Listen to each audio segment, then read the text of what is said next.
Hi, my name is Rachel Healy. I am the costume designer and puppet designer on As You Like It.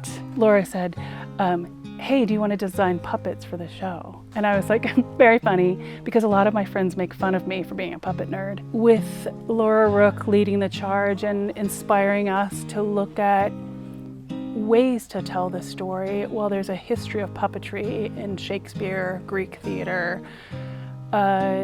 We haven't done it a lot here. And so it's always been kind of a fascination I have with when you read something on the page, does it need more? Does it need more explanation? One could argue it needs no more explanation. And yet there is a moment at the end of the play. Am I allowed to talk about the end of the play? There's a moment at the end of the play that asks for an introduction to a new character. It's a conjuring of all the souls bringing together the love and the support for marriages and a rebirth. And so it always is a little confusing when you introduce new characters, but the page actually tells you that it needs a bigger gesture. So I think this was the right gesture. Well, I'm biased, but I think it needs a gesture that feels like, gosh, we're out in nature and we all can make things and we can conjure the love that we have for one another and community and the coming together. And so this puppet creates, literally with its arms, a whole hug of the space, the people, and everything in it. It was a collaboration of many artists, but I'll give the most credit to Becca Hansen, who is our craft lead in the costume shop, and Emily Willie Bustamante, who is one of our drapers on As You Like It.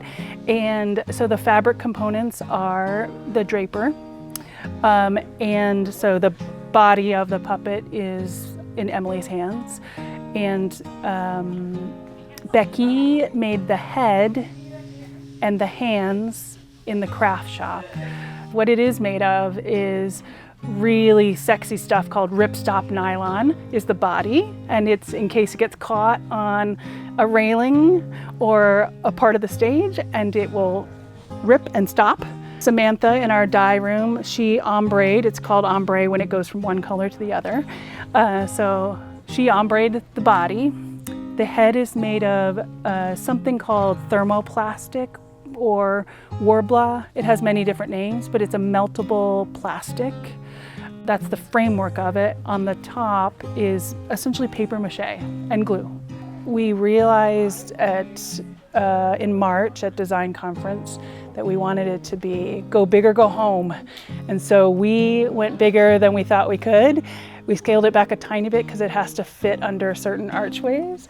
But this is how I render and draw. I do a sketch of what I think the physicality is. And so this is the head of the puppet.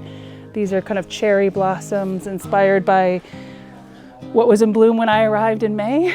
And this is supposed to be kind of the sunset of the world.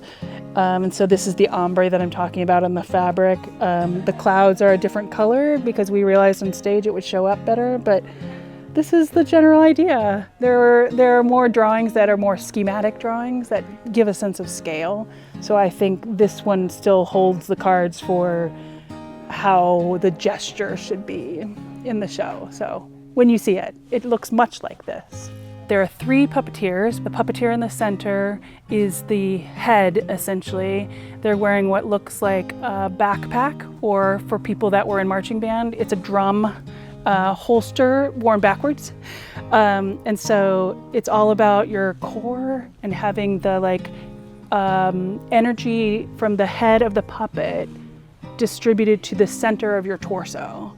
So it's on your shoulders, but mostly locked into your core.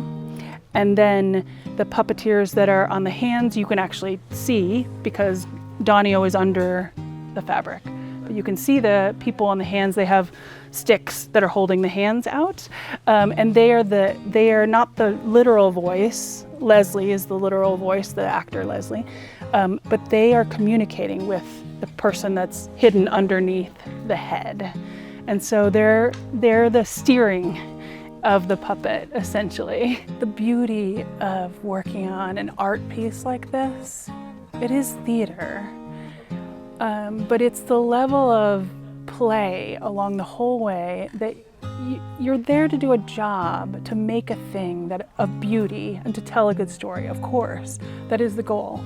But at the end of the day, what surprised me was that I suppose we just need to remind ourselves that we all just love to play in the woods.